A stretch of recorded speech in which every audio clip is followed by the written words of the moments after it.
Hi, and welcome back to my channel. Today, as you can see from the title of the video, I'm going to be filming an empties. This is a collection of all the products that I've used up in the last couple of months. I want to say that my last empties video was recorded in the fall of last year, so this is probably about 6 months worth of beauty and body care and skincare products that I have used up. This might seem repetitive from my last video, which was the K-beauty staples that I've been using for years and years and years, but I personally love seeing people's empties videos because it's proof that they're actually using the products that they're buying. I know there's a big movement in the beauty community right now to use what you have rather than just stockpiling products and buying for the sake of buying, and so I guess this is my little contribution to that. The first product I have to share is the Vanilla Co. Clean It Zero. If you've been anywhere on my channel in the last ever, then you'll have seen this. I am manually focusing my camera in this video instead of using autofocus since the autofocus has been so hit or miss lately, but do excuse that if it's not quite 100% sharp. I'm still working on the best method of zooming in my videos. But like I said, this is the Vanilla Co. Clean It Zero. I don't even think there's anything more I can say about this product at this point. It's my one and only cleansing product that I use on my face. My skin is too sensitive for most foam cleansers, or any foam cleanser at this point, so I use this exclusively to remove all of my sunscreen, makeup, and just general dirt and grime that comes from living in the city. I have 2 empty here, 1 little mini tub, and then 1 slightly bigger tub, although neither of these are the jumbo version. You can see I didn't wash that one out, but it's definitely used up. This next product is technically a hair mask, but I use it as a conditioner. I have very long, thick hair, and so using a hair mask every day is an essential for me. It keeps my hair healthy, especially considering that I blow dry it every time I wash it. I have 2 different scents here, one in Warm Petals and one in Tender Bloom. They came in a set together. I would say that the Warm Petals scent is definitely my favorite, and this is from a brand called Anov? I don't know. The Hangul says Anov, so I think that's how it's pronounced in English, but I'm not really sure. Either way, this is a super famous brand, so you've probably seen it before. Speaking of famous products, the Nature Republic Aloe Vera Gel might be one of the most long-standing K-beauty iconic products, and I use this one all the way up. It's a nice light moisturizer to use in the summertime, especially since I don't like anything too heavy on my body at night when it's super hot out. I just don't like going to bed sticky, and honestly, I don't think anyone does. I've had this one for an embarrassingly long time. It expired in 2022, so I was super glad to finally have used this up. But the scent didn't change and nothing seemed to be off about it, so I felt fine about using it even though the expiration date was so long ago. And can anyone guess the next product?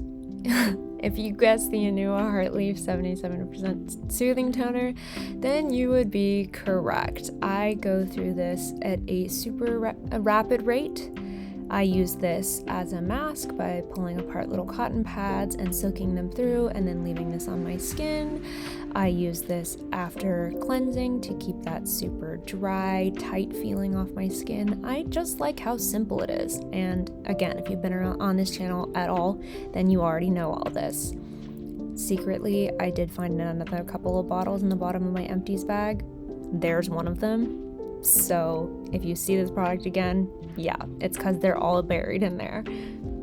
This is another Anov product that I used up a long time ago. I think this was emptied shortly after my last video was filmed. This is the Water Essence Mist, and this is in the scent Tender Bloom, so this is my favorite, but it's supposed to soften your hair and make it feel healthier. Honestly, I have such thick hair that I don't think this really did anything for me. It was just kind of like spraying scented water on my hair. I didn't really feel like I got any benefits from this. Unlike the hair mask, this one's not a repurchase for me. Something that is a repurchase for me, and something you've already seen if you watched my last video, is the Hint Second Skin Mesh Matte Cushion. As the name says, this is a mesh cushion, and you can see how stretched out it is all the way in the middle there where I tried to get out every last drop of product. This is something that lasts super well on my skin and doesn't make me look dry, so I think especially in the summertime, this one's going to be an absolute staple. Expect to see more of these in my next empties.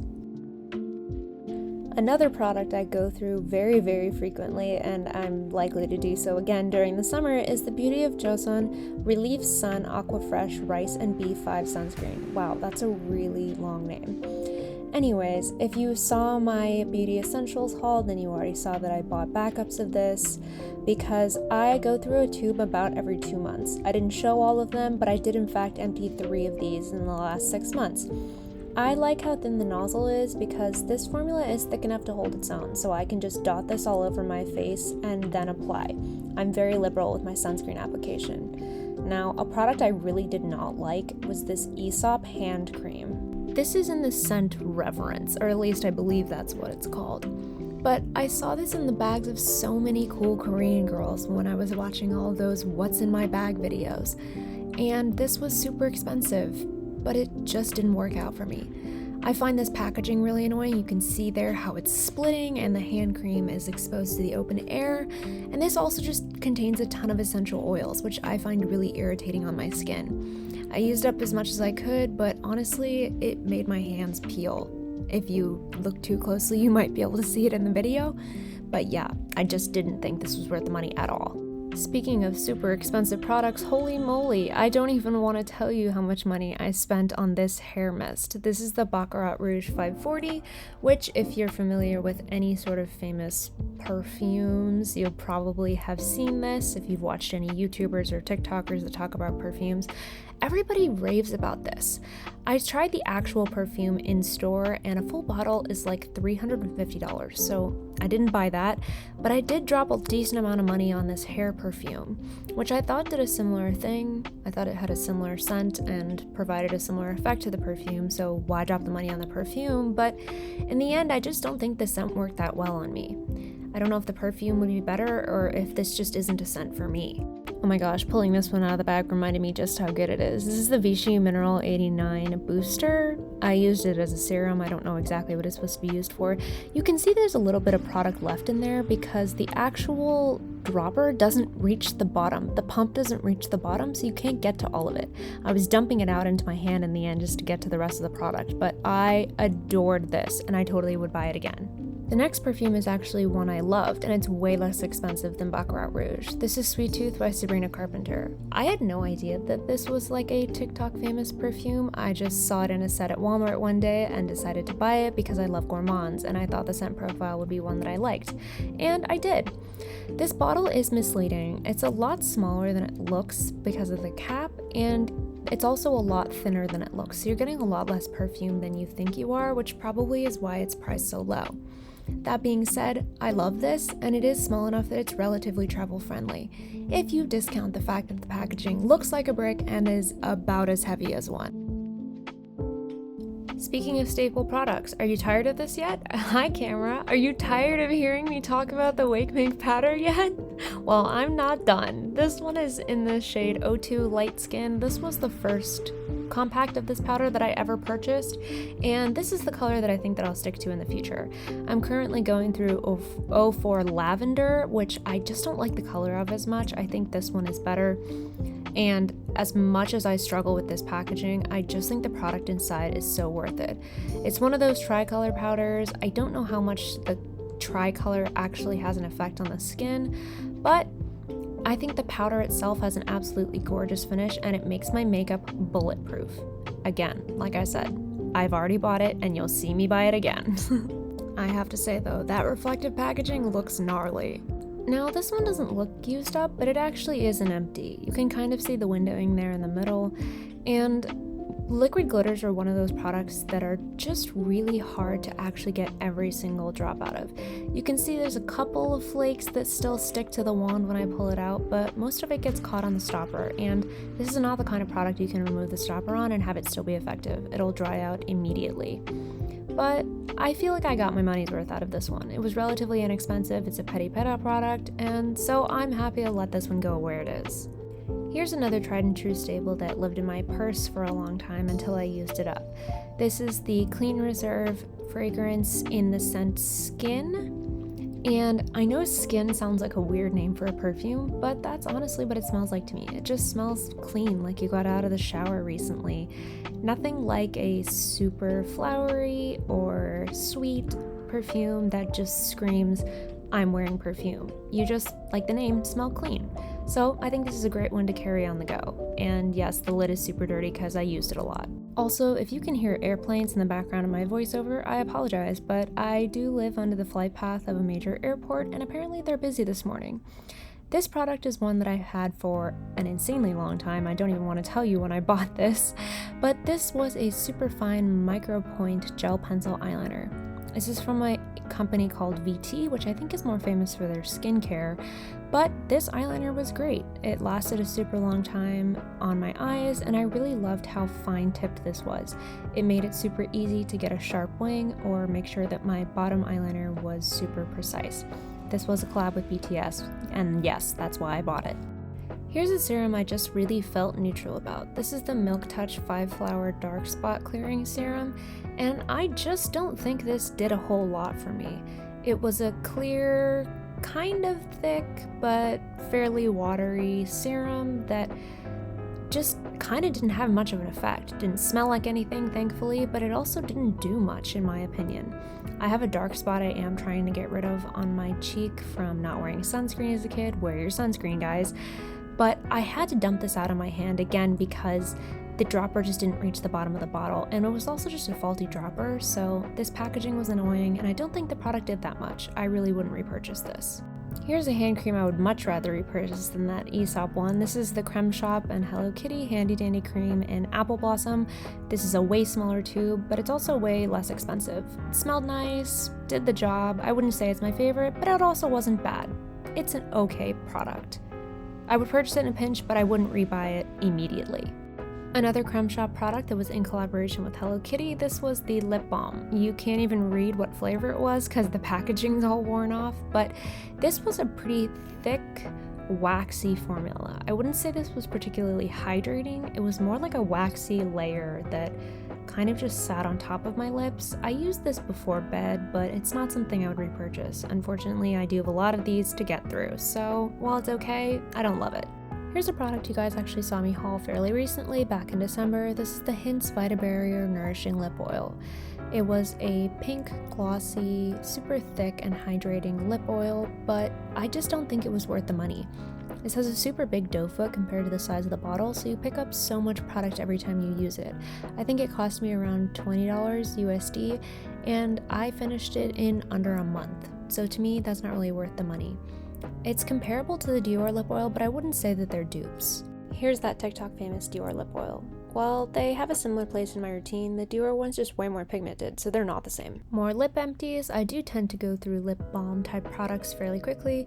This is the Amuse Balm in the shade 05 Amuse Girl. I'm gonna struggle with it and have it upside down for the majority of this section, but yeah, here's me trying to show you what the shade is. I really love this color. I think I've talked about this before. This was Jung Won-young's recommendation out of the shade lineup in this balm, and I think it's a great color. It was neutral enough to not be too cool toned for a warm tone look and not too warm tone for a cool tone look, sitting right in the middle. I don't know that this is my favorite balm formula in particular. It's pretty thin, which I think tends to kind of make a mess around the mouth, and it also makes a mess in the tube. But I did get through it, and I enjoyed it, so I'll call it there. I've learned that I'm just not the kind of person that likes to dig into lip bullets like this. While I'm happy to pull the stopper out of a gloss like this one and kind of make a mess on the brush, I just don't like how messy and annoying it is to try to dig into a bullet balm or lipstick like this. It's just not convenient for on the go. Speaking of balmy lipsticks, this is the oh so famous classic Clinique Black Cherry lipstick / lip balm. This is a little mini that came in a special Christmas set, and I used up the other one that this came with already. I absolutely love the color of Black Cherry. I think one sheer swipe is just a beautiful natural enhancement of your lips, whereas several swipes actually comes out to be a nice black cherry shade. So I got a lot of use out of this in the fall and winter, and you can see I scratched up the packaging from how much I used it. Big favorite, and honestly I would consider repurchasing this. Here's my favorite mascara. This is the Petit Pera Long and Curl mascara. I have used this for years and years and years and will continue to do so. I had this special tube, which was in collaboration with the Maltese Archives, that I thought was cute, but honestly, the original packaging is also nice, so it doesn't bother me much. This is a slightly curved wand, and I really like how lengthening and defining the formula is without being clumpy. You've seen this in my empties before, and you'll see it again. Here's another mascara that I bought because it was on sale as part of a set with Olive Young. This is the Etude Curl and Fix mascara. I believe this is the volumizing version. I usually buy the lengthening version, but honestly with this mascara, I don't see much of a difference between the two. I don't know if the formula is supposed to be different or the brush, but either way, I don't really notice it. I enjoy this mascara, just not quite as much as my Petit Pera one. I find the formula to be a little bit too thin, so it just doesn't quite give my lashes the oomph that I want it to give. So while I'll use these up, it's not my most favorite mascara. It has a similar wand, kind of that curved shape one, but you can see that this one's actually a little bit more narrow. It's nice to get into those little teeny tiny corner lashes at the inner part of your eye without stabbing yourself, but like I said, it's just not quite the perfect mascara for me. Last but not least, after the mascara, of course we have to have the mascara remover. This is a Hair One Make Speedy Mascara Remover. This applies just like a mascara, except it's a thin little oil type situation that melts even waterproof mascara immediately. I don't tend to wear waterproof mascara on a regular basis, but K-Beauty mascara is hard to remove regardless, and this makes the job super easy. There'll definitely be more of these in my empties too. I actually have 2 of these open right now because I left one at a friend's house and forgot to pick it up, but I have it back now, so I have to try to get through 2 at the same time. It's a little confusing, but that's all I have for today. Thank you so much for hanging out with me, and come back soon.